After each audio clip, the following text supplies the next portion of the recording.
Hello, hello, hello. We are going to, hello, good afternoon. Okay, now we're talking. Well, first of all, sorry, someday that won't be. Um, so, oh, there's Kaya. All right, there went Kaya. Okay, well, it was good to see you. Um, and good for me to know. And hello, Vanita Siduck. Oh, Kaya. Oh, right. Oh, I do. Okay, that works for me. Okay, hello, Kaya. Hello, Yaneli. Hello, Chastity. Hello, and now the chat. Good afternoon, Brian. Good afternoon, double on the Chastity. Good afternoon, Yaneli on the double. Good afternoon, Natalie. Good afternoon, Vanita. Um, is Psyduck a total water type or part psychic also? That's a question. I think it's total water, right? Don't we all miss fairy types? Come on. And bug types? I mean, seriously. Good afternoon, Ariana. Good afternoon, Kaya. Good afternoon. Oh, on the double, on the triple. Good afternoon, Carlos. Good afternoon, Sydney. Good afternoon, Genesis. And by the way, weird side. Okay, I'm going to do this just because I'm in the mood. Okay, no, we'll start. Okay, we'll do physics, but quick rabbit hole thing. Um, it's so alienating because some people don't care about Pokemon, right? Why should you care that I care about it? But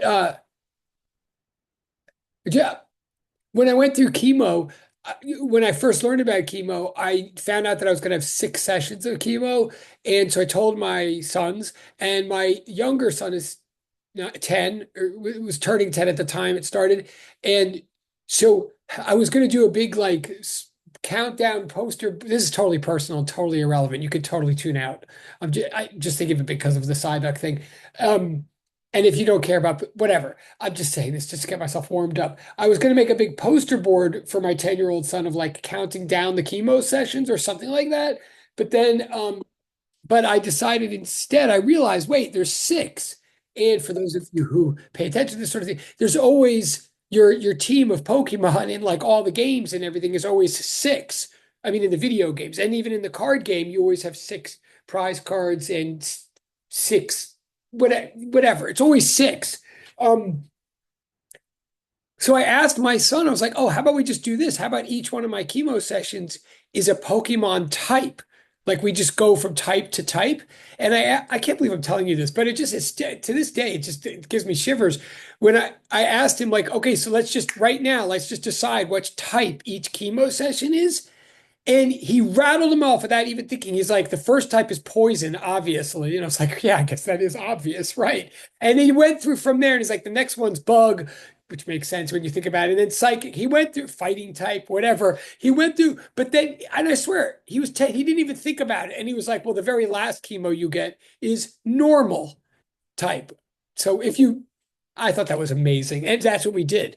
Anyway, and now obviously you don't need to care about Pokemon to do this class, but it helps. My board is messed up. Sorry that nobody needed to hear that. I'm going to start now. Sorry. Uh, but yeah. Full water. Thank you. Oh, somebody gave me so okay. Psyduck is a full water type. All right, cool. And good afternoon. All right. Yes, and I'm a full inappropriate type. Okay. Water got too it got overpowered in the card game for a while, but then they scaled it back. Now it's kind of anyway. All right. Let's do physics. Wait, I'm checking the chat. Yes, good afternoon to direct chat people. The chat. I mean the physics. Okay, yeah, let's just get rolling. Let's get rolling. The goal is to get to these equations today, or certainly the first one. And if we get to the first one, which we will right at the end, we'll get to the first equation there on the board right at the end. And then you will realize that it must mean that the second one is true if you follow the discussion. You'll see what I mean in a minute. But I just want you to see that the equation we're going to try to get. Oh, yes, yes. Homework. Your understanding is correct. Okay. So wait. Well, I don't even know if it assume. Well, I don't know if it actually is. Well, yeah, yeah. All right, yeah. Basically, yeah, yeah. The two. I mean, certainly the first thing you said is true. Wait, and I don't even remember, were they due today or they do what they were due today, right? Yeah, but yes, homework 5 and 6. The important thing about I mean, homework 5A and homework 5B. Yes, I don't think I ever wrote this in Google Classroom, but I have been saying it in the class, and I will repeat that with homework 5A and B, first of all, it was definitely a choice. Nobody was expected to do both. You were it was suggested that you do one or the other. And yes, even if you do neither, it's fine. They are like extra credit in the sense that we're not going to go over them. They are like relevant to the class, but yes, they are a kind of a sidebar to they're like things that are cool to know or that could potentially be helpful either from the class or to the class. But right, they are not directly curricular. They are optional. It's definitely optional to do one rather than the other. I mean, that's definitely there's no reason to do both. And if you do neither, we're never going to go over them directly. That is the case. Yes. If you didn't do them for today, but you still want to do one, you still could. That's the other. Oh, the flip side. I should have said this. I never said this until right now. The flip side is that they're so optional or extra credity that if you do them late, you could still get full credit for them. Like, I mean, they were technically due today, I guess, but I would take them late and I would take it for full credit. And here's the point of them of 5A. But if you didn't do them or you don't care and you want to move on, the one that's due Wednesday, homework 6, is what we're going to start going over, start helping you with today. Like I'm going to do a bit of homework 6 for you today to help you get a jump start on it. I mean, partly because I owe you guys so much at this point, it's like the least I could do. But also because homework 6 is like super important, super vital to the discussions of the class, like and super like on the final exam, etc. So if you're falling behind as I am, and you want to triage, yeah, just go straight to homework 6 and don't worry about homework 5A and B. But and then I'll look in the chat again. But here's why I even put them in the curricula or even in the Google Classroom 5A and B, just to remind you that 5B would help your understanding a lot of this material.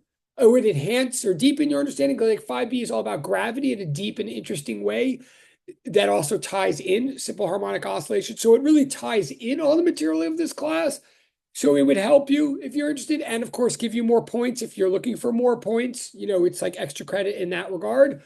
But a 5A, just to repeat again, for any of you who's going to take an MCAT or something like that, I would recommend doing 5A because the worst thing is you'll get it wrong or this or that. You'll still get a bunch of points from me, but it's a good like it'll get you in the mindset of taking those kind of standardized tests, the mindset of what you do when you think you know some physics, but you don't like know what the question's like actually, when you haven't thought about what the question's actually asking, which is kind of what Annie is saying in the chat, that it seems like it's like off, but that's what a lot of the MCAT will seem like to you. And I'm telling you guys who might take it or things like, or the GREs, there's a lot of physics that when you look at it, you wouldn't recognize as something you know, but you could still use your fundamental principles of physics and figure it out. That's like kind of what we're trying to get across here. So anyway, that's correct though. You don't have to do 5A or B, and there will be no judgment or consequence if you don't do A or B. If you had to make a choice, I'd move on to 6. On the other end, if you ever feel like doing 5A or B, you'll get all the points for them. Okay. Yeah. Okay. Cool, cool, cool. Thank you. Okay. I mean, I see the thumbs up. Thank you. All right. Now, what we're going to start in a minute is homework 6. And let me warn you, I mean, as I say, it is important, but also it gets hard by the second part of homework 6. I shouldn't even say hard. Like, I don't know what is hard or easy, but it gets computationally thick. I'll even jump to give you a hint in case the class like ends, like in terms of this part, and part B, I mean the second part of homework 6, like again, it is usually on the final. It is not irrelevant. Um, um, but what makes it involved is that it's vector addition. Just as a big hint of the second part of homework 6 is After you get through all the language and you start getting used to the fact that we're talking about electricity here, then you'll realize that or hopefully you'll realize that what the problem is asking you is to take two vectors, uh, two vectors, which are in most respects just like force vectors. I'll get to that shortly, but you're taking two vectors, a vector caused by one point charge and a vector caused by another point charge. And ultimately, what the problem is asking you to do is add the two vectors together. Honestly, that's all the problem is asking you to do. Actually, all the problem is an addition of two vectors, kind of like back in physics 203, when you had to add two velocity vectors, like on a midterm, you might recall. But but I'm not being sarcastic. I want to make it clear. And again, this is just like the way physics works, is you might recall whether you did well or not in the midterm in physics, or whether you had me or not. It actually doesn't really matter. On the midterm of physics 203, there was like a problem about velocities and like a boat in the water and you probably hated it. Most people hate it. But you had, the boat was going at a certain velocity relative to the water, and the water was going a certain velocity relative to the shore, and you had to find out what the boat was doing relative to the shore. Okay, and all you had to do there was take two velocity vectors and add them together by the method of components. Like divide each vector into X and Y components and then tally up the X and Y components in like a chart and then put the final result back together into one big vector. The thing that made the problem hard for many of us, the thing that made the problem hard or intimidating is that in order to know what vectors you had to add together and to know sort of you had to kind of understand how to picture velocity vectors. You had to sort of understand the physical meaning of velocity vectors. But once you did, if you did, when you did, and then you end up just adding them in the same way that you would add displacement vectors, which most of you really, I think, do understand how to do. Now, similarly, this homework 6 is very similar in that you're going to be asked to add two vectors together. If you really like stay focused and realize that all you're trying to do is add two vectors together and add them by the component method of dividing each one into an X and a Y piece, then it's exactly the same as adding any other two vectors together. But what will make it perhaps a little intimidating at first, or will make you have to think is like we're right now trying to get used to what the physical significance of those two vectors is. So, like at first, picturing what the two vectors are and what they mean, or how they point, or what they like, that's where you'll have to put some thought into. Okay.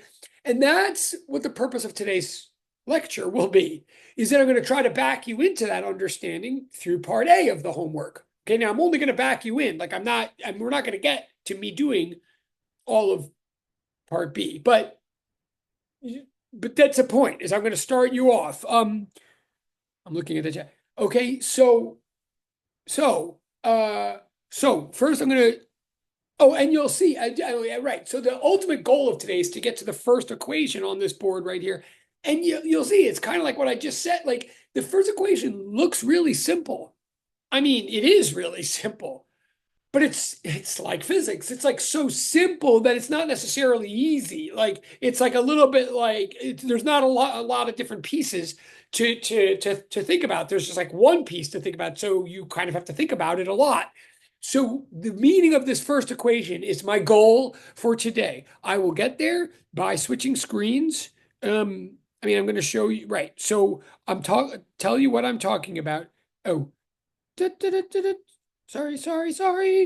I'm distracted. Wait, ignore the. Okay, wait. I'm just trying to do a screen share here.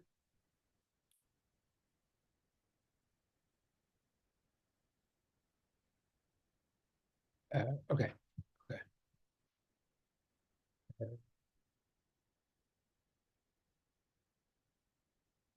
Yes. So the screen share is.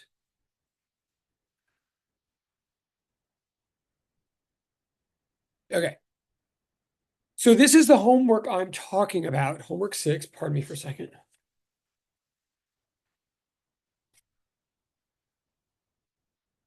And the first page of the homework is just reviewing exactly what is laying out exactly what we said last Wednesday. It's trying to remind us that there is a fundamental force, a universal interaction between any two point masses that we call the gravitational force, and then there is a universal interaction between any 2 point charges that we call the electrostatic force.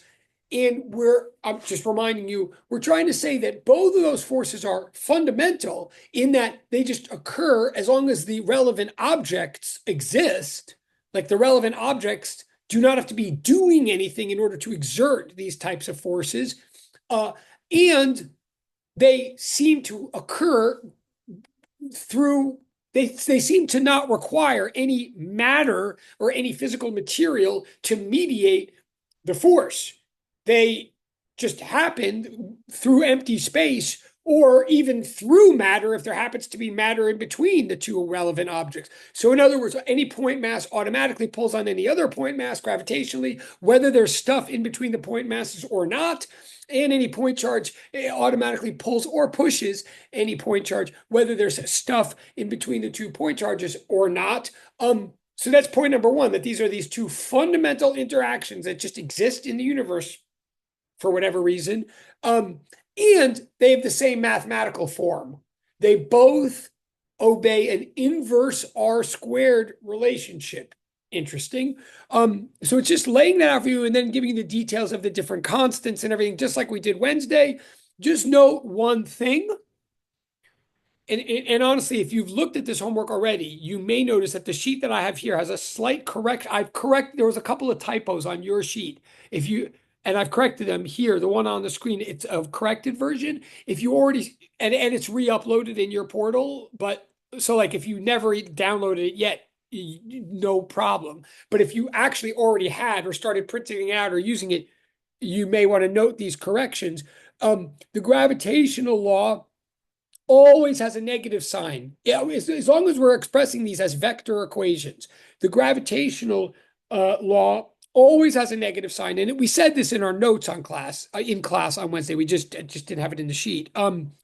Always has a negative sign in it. And what we said in class is that that negative sign means that gravitation is always a pull, an attraction, right? Because r hat, the vector r hat, the unit vector r hat, always points from mass 1 to mass 2. So for example, if you are calculating the force that mass 1 exerts on mass 2, the gravitational force that mass 1 exerts on mass 2, then R points from mass 1 to M2, but then the negative sign flips R so that the force that M1 gravitationally exerts on M2 points back toward M1, right? That's what we're saying that we want you to picture, that the force vector from one object to another points in the opposite direction from the displacement vector from one object to another.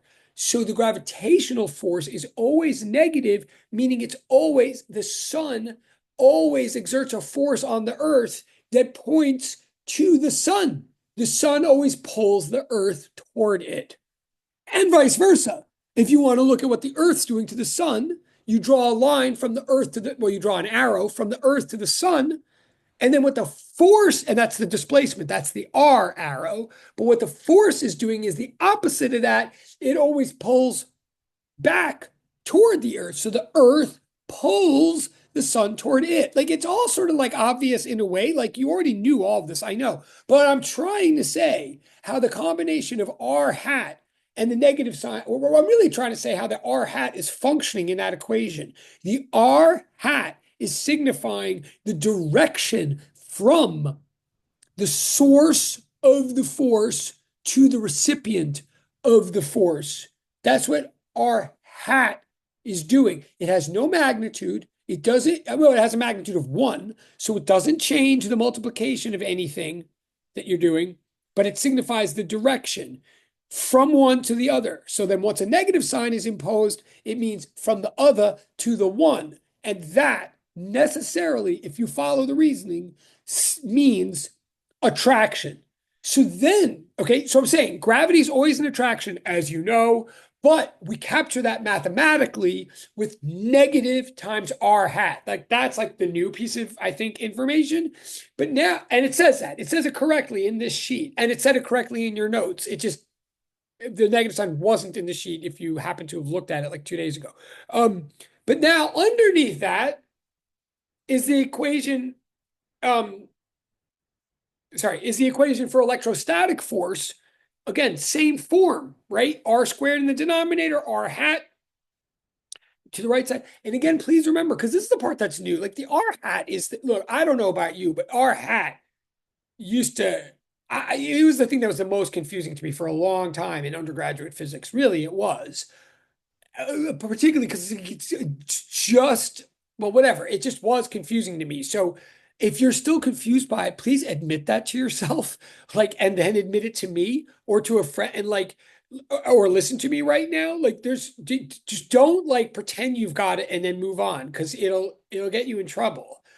The R, remember, and it's in your notes from Wednesday, but remember the idea of hat, of unit vector. R hat by definition means R vector divided by R. When I say R like that, I just mean just the magnitude of R vector, right? So R, so like the R in the denominator of this equation, the R in the denominator of either of these equations, please understand that's a raw magnitude. That is a freaking number. Like that's why you could have learned that part of this equation like in seventh grade or whatever, sixth grade. That R is technically distance. It's the magnitude of the displacement vector. So it's a number. It'll be squared. It'll, be divided by the other numbers, right? But then R hat just means a vector whose magnitude is necessarily one, but whose direction is necessarily the direction of R vector. I'm going to say this one last, again, just because when you're looking at raw magnitudes and doing multiplication, you do ignore the R hat. You should. When you're doing raw, that it's designed for that purpose. It's designed to have a magnitude of one so that when you do multiplication, and we're going to do that in a minute in this homework, it asks us to plug and chug. When we plug and chug, the R hat is treated just like the number one. But when we're looking at direction, the R hat is giving us information. That's what you need to know. And you need to know lastly that R is a vector. R is the displacement pointing from, say, Q1 to Q2. But R, the vector itself, doesn't appear anywhere in the equation because we deliberately we isolated its two constituent pieces of information and we're treating them. I mean, this is the power of the unit vector notation, is that we're dealing with the magnitude of R in the denominator and we're dealing with the direction of R in the numerator. And that's really often how we deal with vectors. But together they make the R vector displacement. All right, I'm rabbit holing. What I'm trying to say now then is if you look at this electrostatic equation in the middle of the page, it has the same mathematical form as the gravitational equation, but it does not have a negative sign before it. It doesn't have any kind of sign before. Well, what's up with that? Like, what direction does it point? Well, this is the thing about electricity. As you know, electrical charges come in two different types. Electrical charges can be made of protons, i.e. positive, or they can be made of electrons, i.e. negative. So how this one works is exactly as it should. And this I did not say on Wednesday, by the way. It's part of why I'm saying it now. When you plug in the charges into this equation, as we will do together in a moment, when you plug in the charges into this equation, you plug them in with their corresponding signs. And if both of them are positive, you'll have a positive times a positive, and you get a positive. If both of them are negative, you'll get a negative times a negative, which is also a positive, right? So if both of the charges are the same sign, you'll automatically get a positive, like this whole result will have a positive sign before it, okay? And a positive sign is not attraction. A positive sign is repulsion, right? Because positive sign means you don't flip the direction of R hat. So if you're looking at the electrostatic force that Q1 exerts onto Q2, then in your mind, you draw a displacement vector pointing from Q1 to Q2. And then the force, evidently, if Q1 and Q2 are both the same sign, then the force will point along the same line as the displacement. The force that Q1 exerts on Q2 will be pointing from Q1 to Q2. In other words, Q1 will push Q2 away from it. Repulsion. So it actually, and the opposite is true. If the two signs were different from each other, if it was a negative times a positive or a positive times a negative, then you get a negative sign. And then the displacement vector would be flipped, just like gravity, and then it would be attraction. So the sign of this force gets determined by the combination of signs of the charges, and it gets determined exactly the way you always knew in chemistry. I mean, likes will attract, and I mean, no, they won't. Likes will repel, and opposites will attract. Right, but it works perfectly with the signs because a positive times a negative is a negative. I mean, it's almost spooky how well everything works together, isn't it? But it is one hint as to why we call charges positive and negative, like as opposed to something else, like because of that way that positives and negatives numbers work like that. Okay, so electricity, the sign is not specified in advance. It could be attraction or repulsion depending on the signs of the charge. Um, Last thing I want to say that I didn't say when, so we're gonna so this is all like review of Wednesday, and then it gets you into the question, which I'm gonna get into right now, the question right here.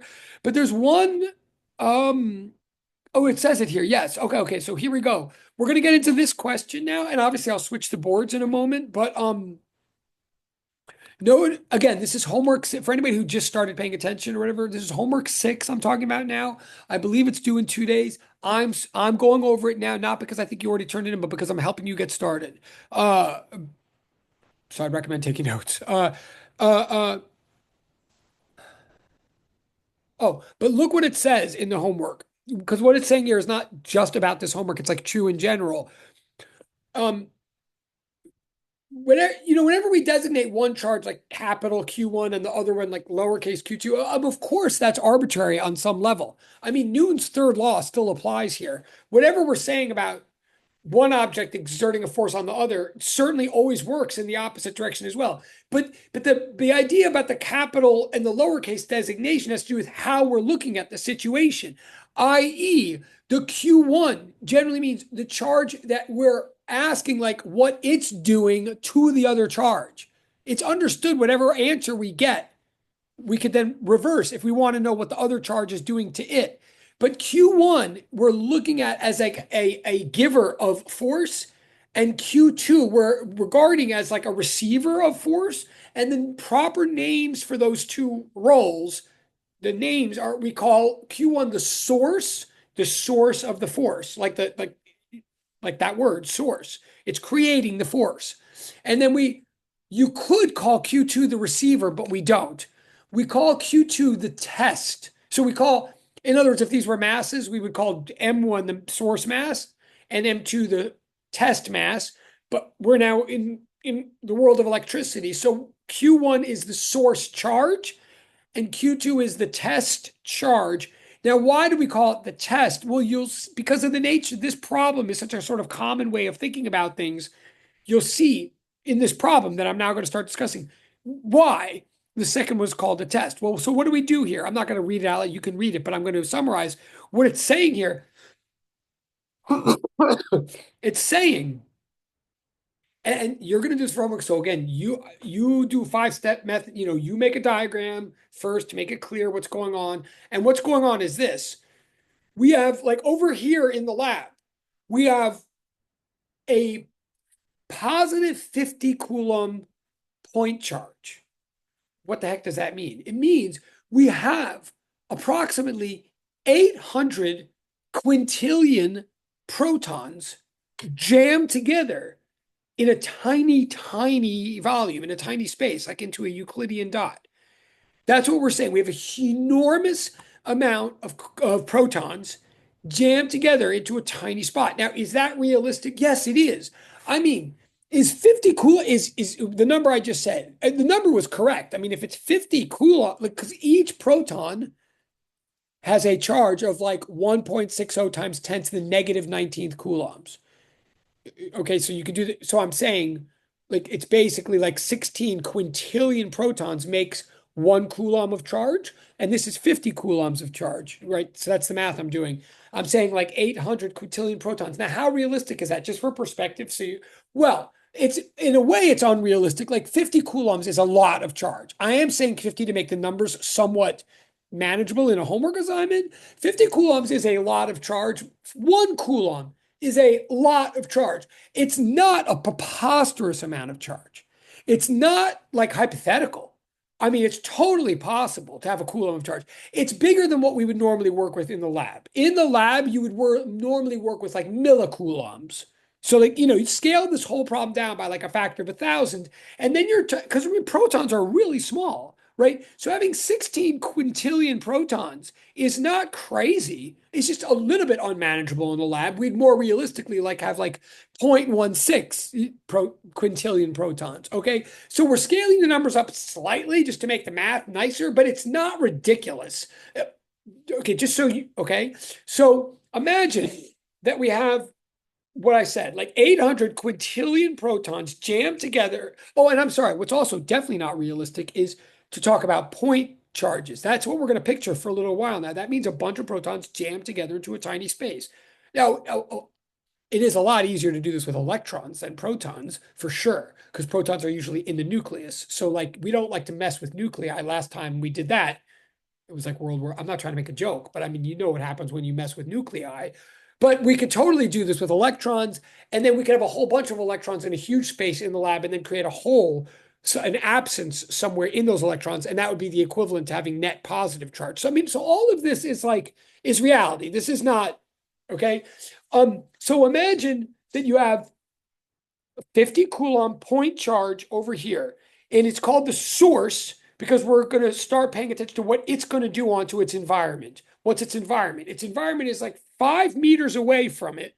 We have a little chamber, and in that little chamber, we're going to test. We're going to try different amounts of charge that will receive the force exerted by this big source charge over here, right? And so in terms of this problem, to be clear, this problem is ultimately going to be a sort of set of plug and chug little exercises that we're going to do together, where we're just, and if it were in the lab, it would be 5 exercises where basically you put a little bit of charge over here and ask how hard does the big source push or pull on it? Then you take it out of that chamber and you put in a different amount of little charge. And you ask again, how much does the big source pull or push on it, et cetera, right? So we're just iterating through the same equation 5 times, or the same experiment 5 times, and seeing what the different outcomes are, assuming that all we change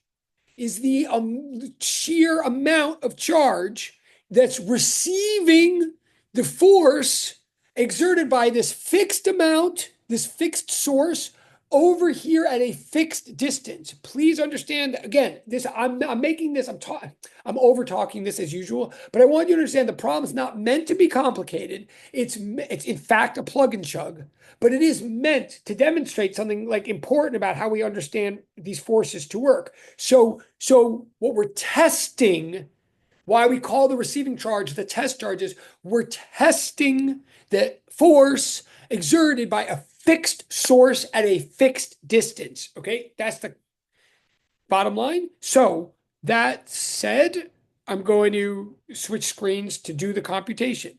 So the first computation is, what is the force? What's the electrostatic force exerted by the 50 positive coulomb over here onto a positive 3 coulomb over here, over here at 5 meters away? Like, that's the first question. So again, I'm going to switch, but literally we're just plugging into the equation that we got Wednesday. So it's not meant to be a trick, but it is meant to be practice. So I'm going to switch the board. Hold on. I always do this wrong. I always do this wrong. I always do this wrong.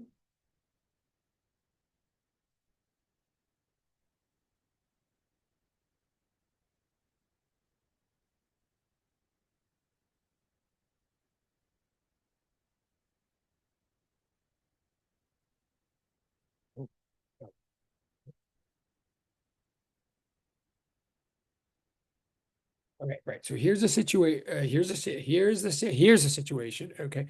Is anything going on in the chat? Wait, how's the chat doing? Okay.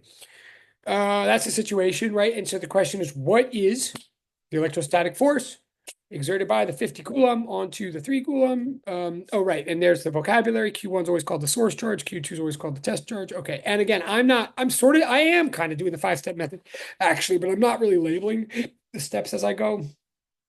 I mean, I guess I should. I guess why not? Hold on. Oh,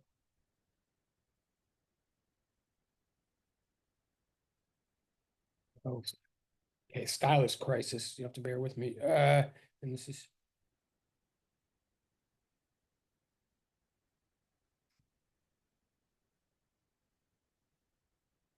okay.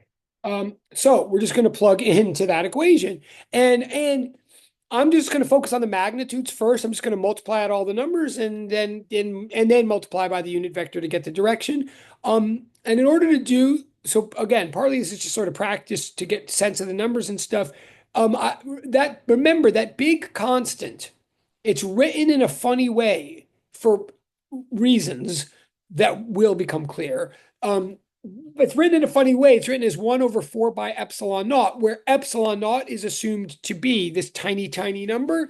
But just because it's written in a funny way, it just still is all one big constant. And that constant has a value of approximately 8.99 times 10 to the ninth Newton meter squared per Coulomb squared. So we're going to approximate that number, just like physicists get used to approximating 9.8 as 10 because, well, I mean, they don't do this in a lab and they don't do it if they're trying to get the Nobel Prize for some gravitational, measurement, but they certainly do it when they're trying to solve theoretical problems or get a sense of things. So just like, because they know that 9.8 was approximated in the first place, it's not like 9.8 itself is exact.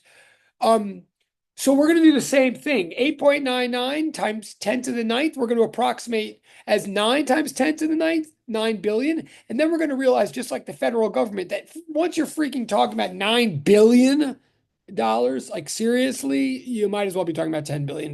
Like honestly, like, I mean, not to be weird, but am I going to now start moving from the venti to the grande, like latte at Starbucks because the government deficit just changed from $9 billion to $10 billion? I don't think so. I, and I don't mean that, I mean that as a very nonpartisan remark. So we're going, because we want to get a sense of these numbers and not get bogged down. And I'm not the, and you're allowed to do this on the final, not in the lab. Don't do this, but in a final, you can approximate 8.99 to 9, which you can approximate to 10. So therefore, I'm calling KE this very nice, easy to work with number of 1 times 10 to the 10th Newton's meter squared divided by Coulomb squared. And, even if I call epsilon naught the thing, it will work out either way. So that's a second hint to make my life easier. So from here on in the rest of the problem, I'm calling KE 1 times 10 to the 10th. So if I do that, so I plug that in for the parentheses, then I'm just going to plug in the rest. The Q1 is 50, the Q2 is positive. Sorry, the Q1 is positive 50, the Q2 is positive 3, and the R distance is 5. I'm just plugging in numbers to get magnitude here. So I do.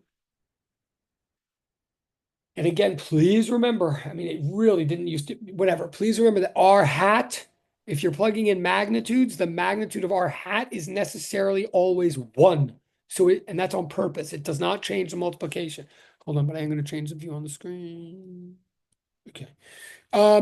So we got 150 times 10 to the 10th. Like, I'm doing this on purpose so that you could sort of do it in your head with me and you could have a feel for the numbers. And then 150 divided by 25 is 6. So we get the magnitude of the force is like 6 times 10 to the 10th newtons. That's a huge number. because it's a huge, I mean, it's not, again, it's not an illegal number. It's not like, but it is a huge number of newtons. I mean, that's like a pretty, anyway, that's a very strong force. But the electromagnetic, excuse me, the electrostatic force is a very strong force. Um, and I guess I should pause to say, yeah, protons pull on electrons, or and protons push on other protons with an enormous amount of strength. But but if you're wondering, like, well, why doesn't everything like explode or crack? Like, why is everything not like a total mess if there's protons and electrons in everything and the forces are that crazily strong? Like, why is anything stable?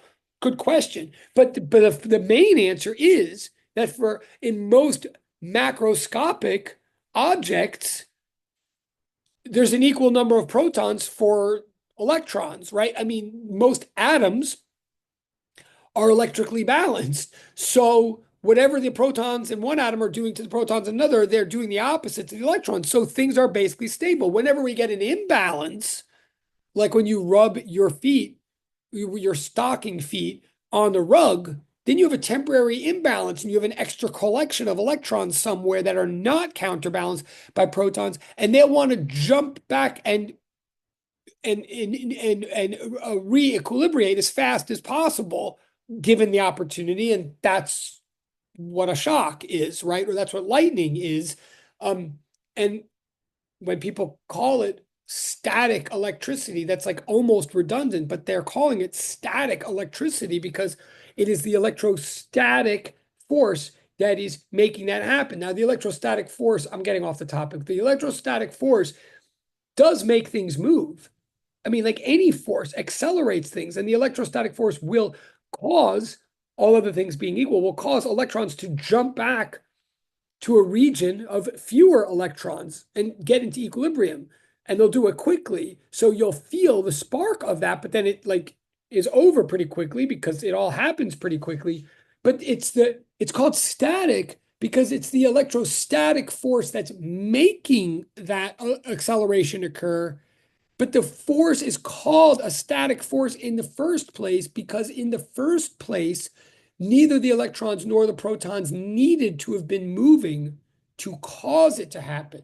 Do you see what I'm like? Again, this is a fundamental force. Electrons and protons just need to be sitting around to enact and experience this force. That's why it's called static, even though then it okay, either you get what I'm saying or you don't. But okay, so the answer we get is this big answer, 6 times 10 to the 10th newtons. Um, then we have to deal with direction. What's the direction? Well, each of the Q's was positive.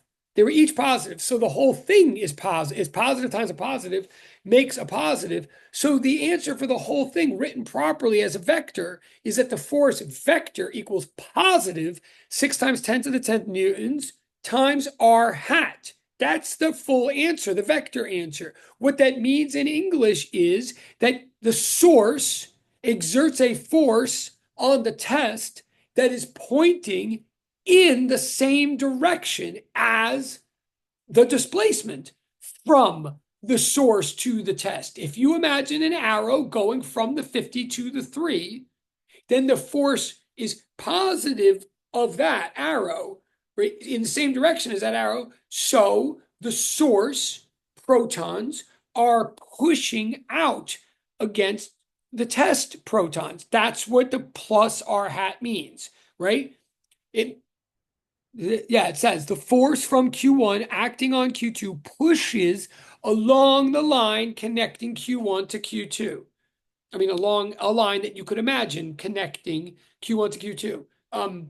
First of all, as opposed to a pull, which would be negative back the other way, or also, spoiler alert, or just so that you really, why I'm making a big deal of this, also as opposed to some kind of force that maybe in the world, maybe there's a force that exists in the world that doesn't even act on that line at all. Like I know it seems like I'm hitting a ant with a sledgehammer here when I keep talking about this unit vector. Part of the reason I keep talking about the unit vector is that the notation is a little weird and uncomfortable at first, especially because it seems like half the time we ignore it and half the time we don't. It seems that way.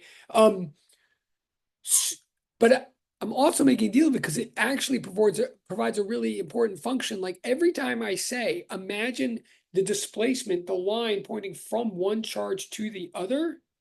And then I'm saying the force is going to lie along that axis. It's either going to go in the same direction as it, or it's going to go in the actual opposite direction. That's a big claim that I'm making. Like, there are other axes in the world. There's no rule. Well, I mean, there is this rule, but don't think that just because there's a force that one object exerts on another, that necessarily, definitely that force always has to act along the line connecting the two. Maybe there are some cases in physics, maybe there are some cases in physics where one object exerts a force on another object along a direction that doesn't have anything, that does not point, that does not connect the two objects together. I'm just saying. I'm just saying. So anyway, this is the answer. What is about this class? You guys, even when you don't say anything, you like motivate me to. Anyway, so that's the answer. Okay, that is the answer.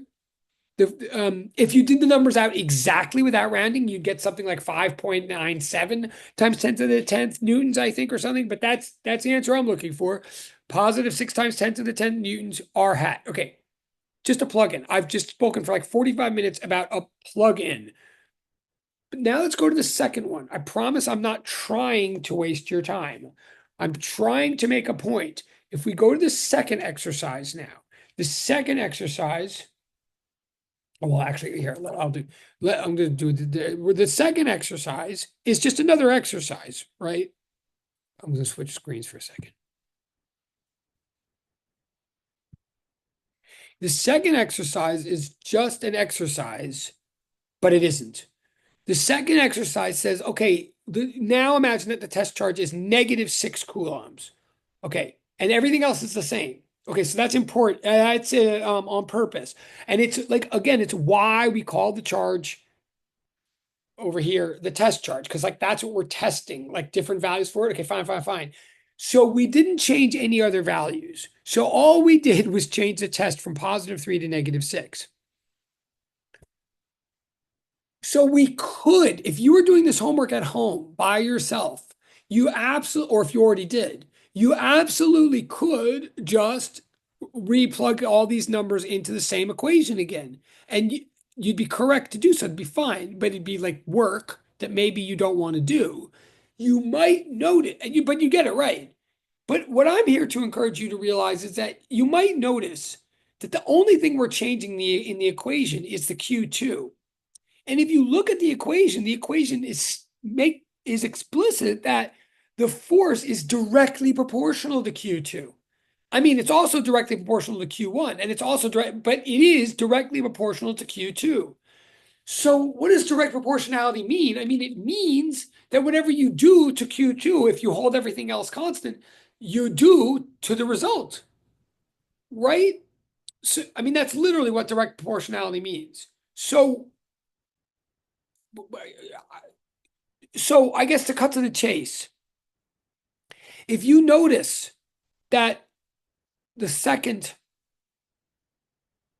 the second example, all that we've done is multiply Q2 by -2, it seems to me we can just take our answer from number one and just literally multiply it by -2, and that should be our new answer. I hope and stop me if you're not with me. I mean, to be honest, I kind of want to turn this into a discussion, but I also kind of don't.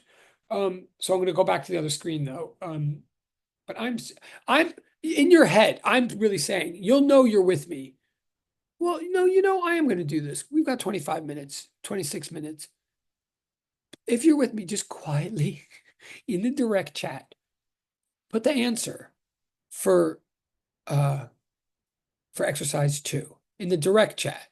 Just put and again, I'm saying, I think if you have the answer for number 1, if you're taking notes, if you have the answer from number 1, you can get the answer for number 2, I think, very straightforwardly. Like, I think you can do it in your head. And that is, I'm not trying to condescend. Like, that is actually my point of this exercise. I want you to see that we don't have to replug and chug this equation every time. So yeah, I'm going to switch. So I'm not going to switch the screen yet. I'm going to say, please put in the direct, either put an answer in the direct chat or put something like I am paying attention, but my brain is fried right now, or like whatever. But I'm going to wait till there's three somethings in the direct chat before I switch the screens and give you the answer. There's one. Okay, I just see the number. I'm not even seeing it, but I see there's one thing in the chat. Thank you. I'm going to wait till there's three things in the direct chat. Two, awesome. Thank you. And again, what I'm asking for the answer to exercise two here on the page. I'm claiming that if you even wrote down the answer to exercise one, there's three things in the chat. Awesome. Oh my God, that's it.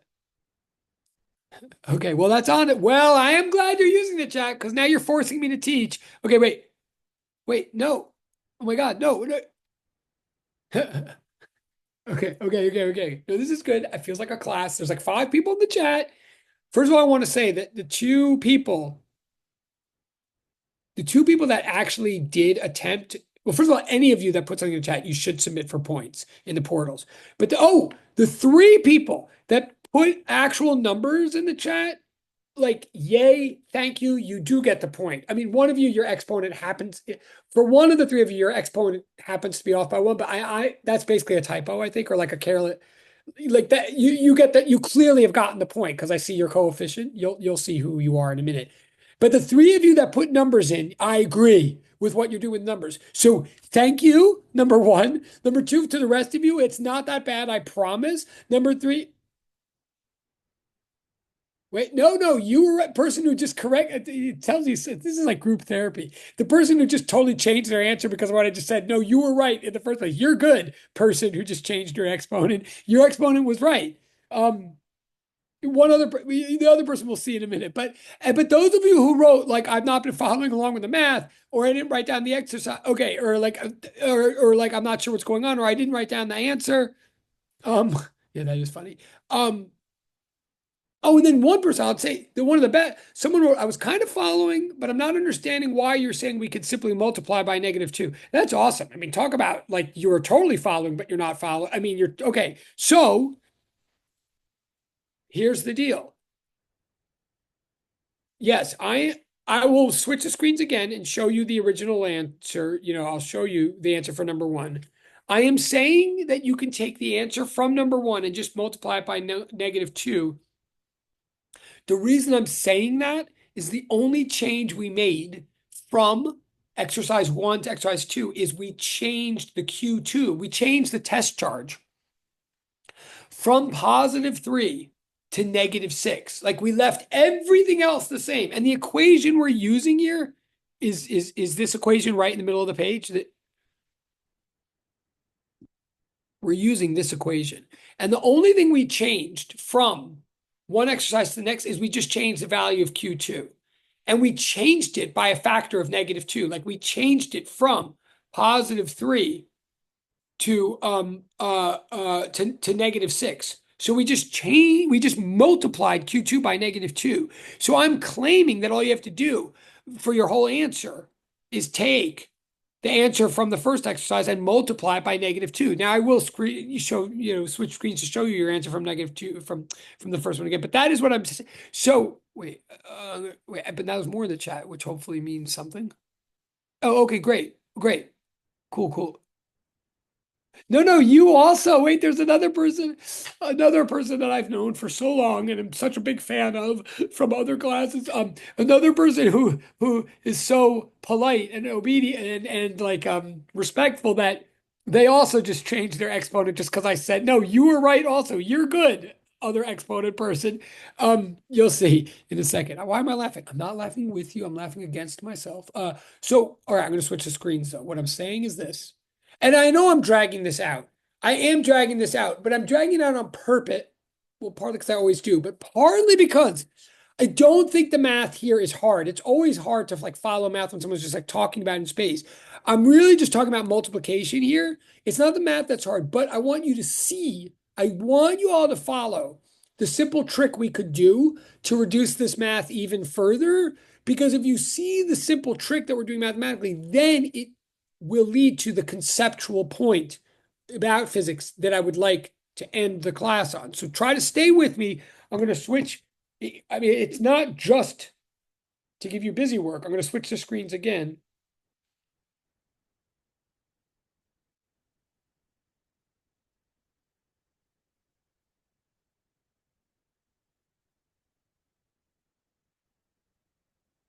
Okay. So this was the hello. Okay, that was the answer from before. Okay, so that was the answer to number one.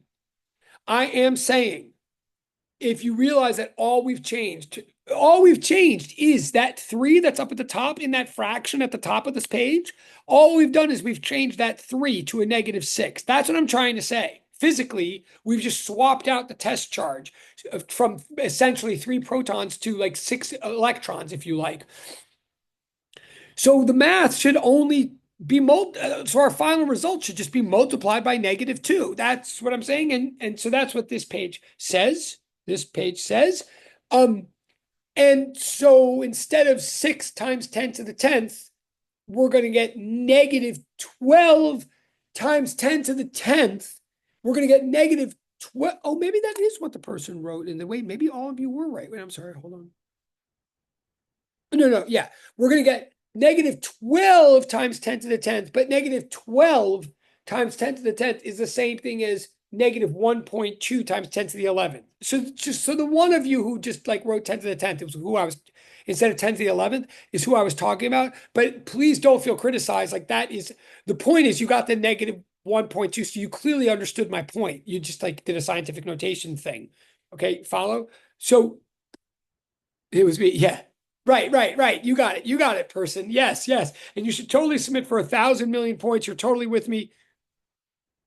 Yes. And so the person that wrote in the chat, so we multiplied by 2 because basically we doubled the charge, but just negatively. Is that logic correct? Yes, that is the logic that I'm saying. And it's actually important logic. Like, yes, like to everybody, I'm screaming so you know it's important. Oh, good, yay, right, yay. Okay, I'm screaming so you know it's me because I'm always screaming. Like math wise, all we're doing, I'm saying whatever amount you multiply by to get the new Q2, just do that to the whole force because we're just saying the whole force is directly proportional to Q1. It's no deeper than that mathematically, but it turns out that's like an important thing to realize. Wait. That is a good question. So the diagram so someone's asking, but wait, what kind of diagram would we draw? Since you have to do the 5-step method, you would draw something as sort of simple as what I drew over here, like 2 dots, an arrow between them. I mean, you could draw a whole, like, you could draw like a Van de Graaff generate, like a big ball of charge over here, and then like a little chamber with little charge over there. I mean, you can get very graphic if you want, but the key thing is a drawing that contains all the labels on which we're going to do math. So the key thing is somehow to give a drawing that shows what we mean. In fact, so I didn't do a complete, like what I would really do is something like something like what I did, but like this whole arrow here is the displacement R, that whole white arrow. And then somewhere we want to make clear like the arrow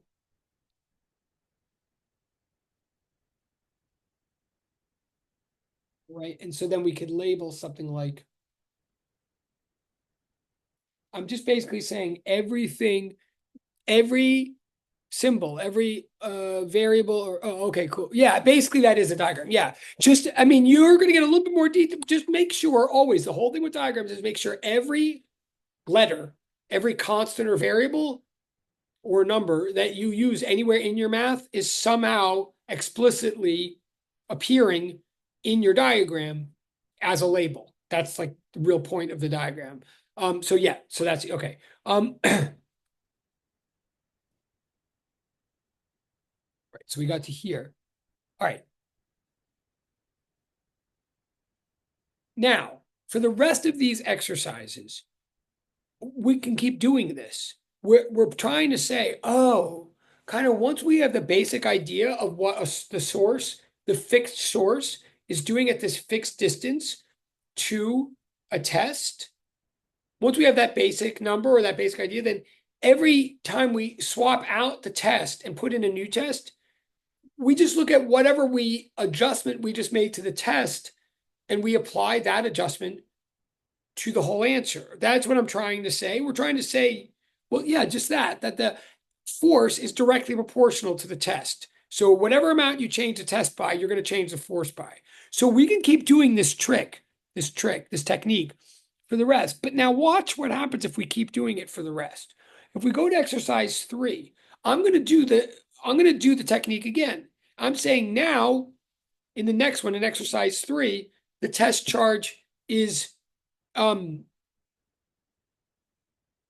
sorry, the test charge is now -5 or is 5 coulombs. So, okay, we're changing from -6 to 5. So we'll just do the same technique as we did before. But notice that means this time we're changing the test charge by an amount of -5/6.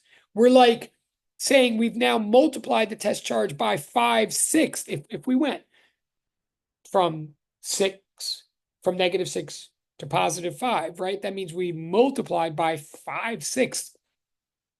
So all we should have to do is multiply the whole force by 5/6. And that is what I've done. I'm changing 1.2 times 10 to the -11th. I'm multiplying it by 5/6. Now I can do that. A sixth of 1.2 is 0.2.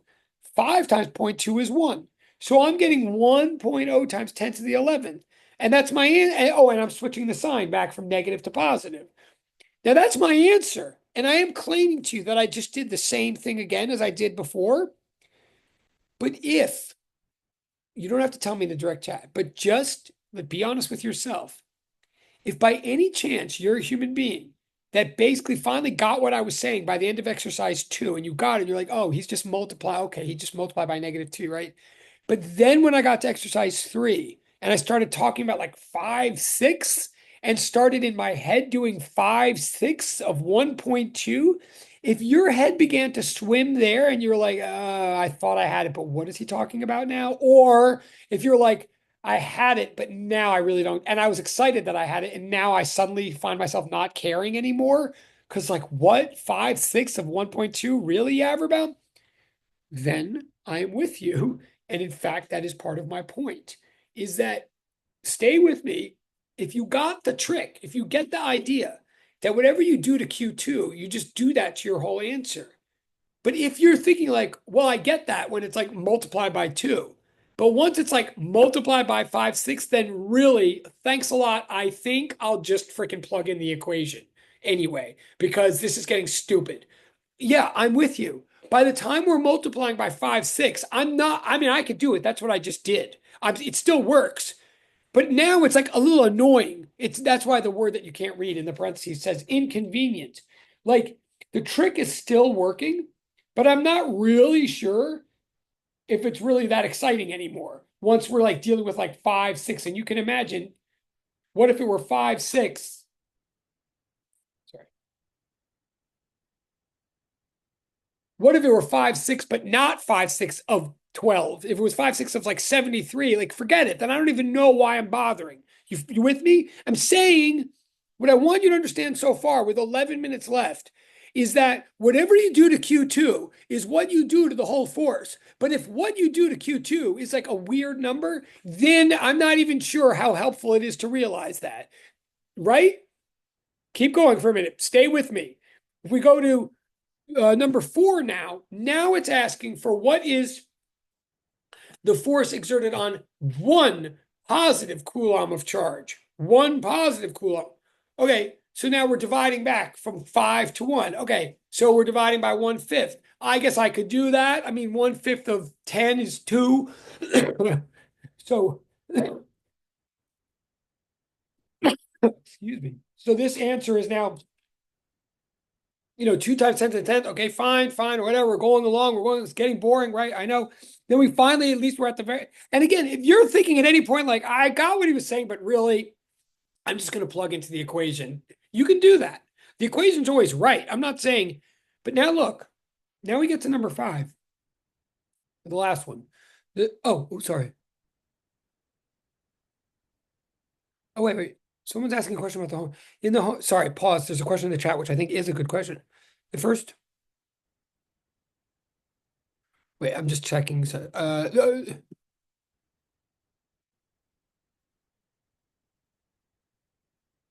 Okay. There's a question in the. It's not a silly question. It's important. Someone's asking in the chat. They're like, wait, in the first two, it says 5 meters away from the source charge, but then in the rest, it doesn't say that. Like, is that important? But no, I mean, it's an important question, but no, in all the rest, like the reason I put the dot is I'm saying, assume I'm just typing the same thing over and over again. Like, yes, like in every case, assume that the source is 5 meters away from the test. Like I'm putting dots to say I'm not typing it every time, but yes, it's the same assumption every time. And I am glad a person just asked in the direct chat because yes, in the point that I want to make within the next 9 minutes is that all of whatever I'm about to say absolutely assumes you have a fixed amount of charge at a fixed location, fixed source that's at a fixed distance from some location that you're investigating. And the only thing that's ever changing is what is happening at that location that you're investigating. Like that is why we're calling that a test. Okay. So yeah, I mean, good question in the chat. So yeah, okay, got it. Okay, cool. So in exercise number 5, it asks, what is the force exerted on one positive coulomb of charge? Okay, so I do the math and I get like I divide 1.0 times 10 to the 11, and I get 2 times 10 to the 10th. Fine, a positive, right? Fine. Wait, sorry.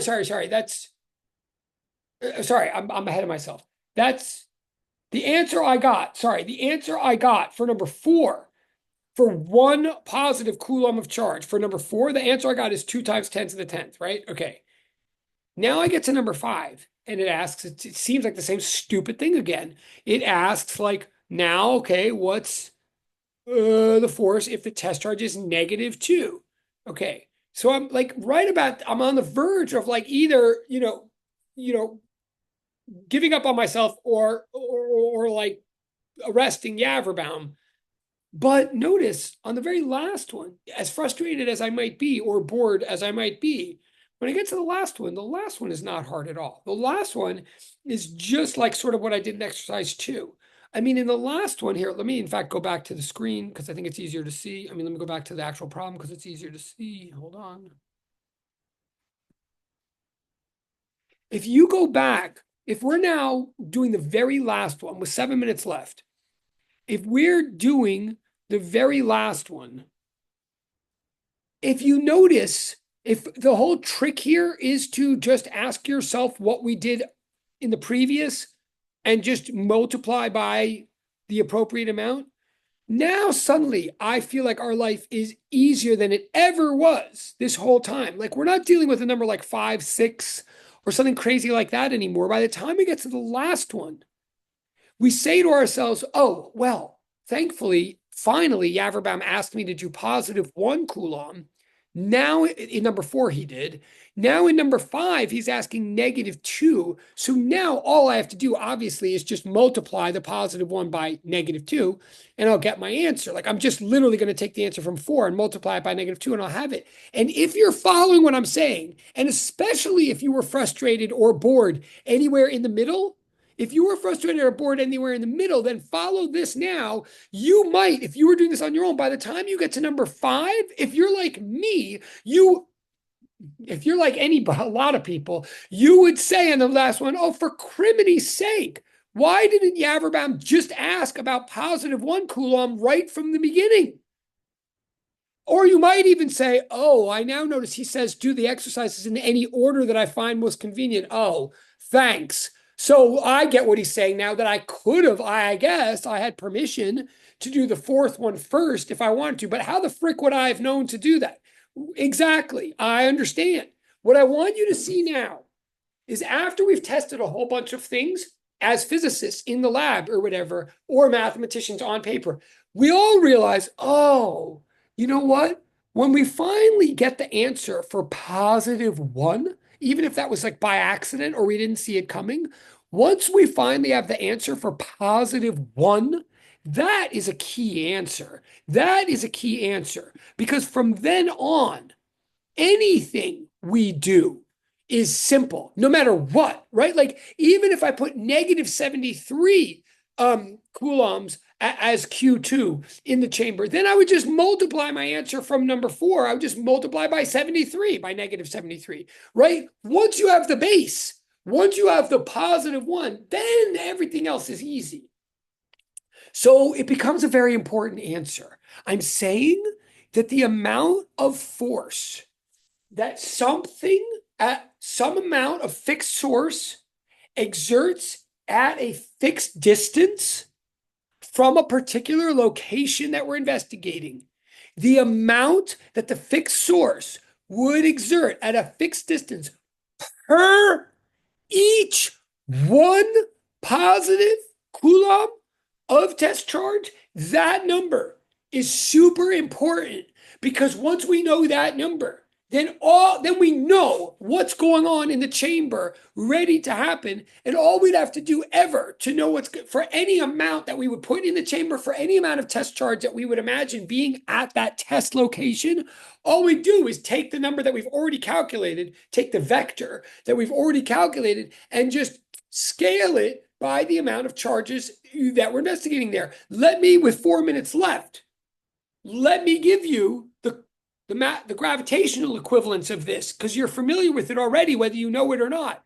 If you take the whole mass of the Earth, which is known, and you multiply by the gravitational constant, the universal constant G, right? And then you divide by the square of the distance from the center of the Earth to the surface of the Earth, where we do all of our experiments, right? i.e., the square of the radius of the Earth, right? If you take the whole mass of the Earth and divide by the square of the distance from center to surface, the radius, and multiply all that by the gravitational constant, right? Then you have a number ready to go. You have a number that represents the number of newtons of gravitational force that is exerted per each 1 kilogram of mass that could ever be found at the surface of the Earth, right? You have a force per mass measured in newtons per kilogram, and that you have a number that's ready to go.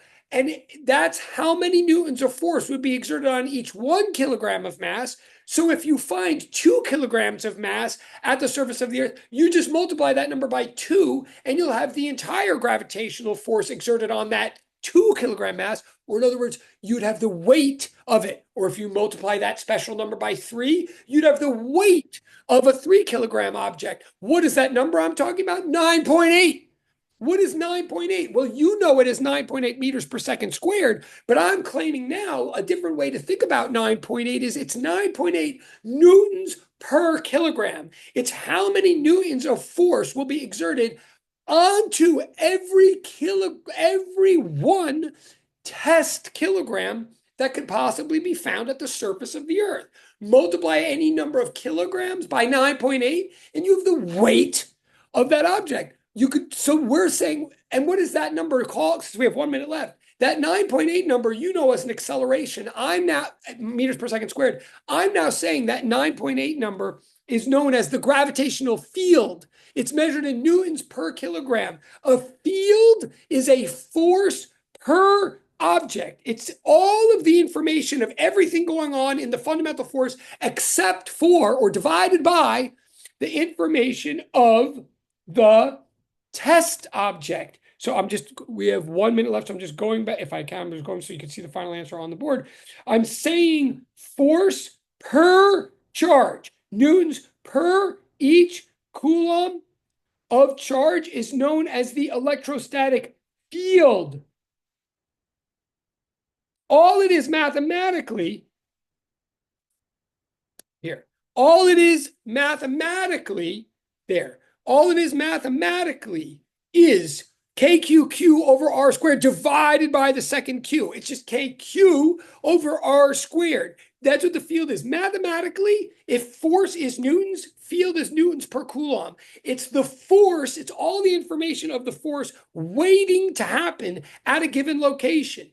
whatever number of coulombs of charge you put at that location, you multiply by the field, and you now know the force. The field is the force per charge. I exert a force on you, I exert a field at a location. You come along to that location, the field exerts the force on you. Field is force per charge. Force is charge times field. Mathematically, it is that simple. Of course, conceptually, it's a very deep idea, which we'll get to on Wednesday. But that the field is that it is force per charge. It's not KQQ over R squared. It's just KQ over R squared. But that's 421. Sorry, I went over. I'll see you on Wednesday. You've been very glad. I'm turning off the recording. Thank you. Have a good day. Sorry. Yes, have a great day. Okay, cool. Uh, stopping the recording. Stop the recording.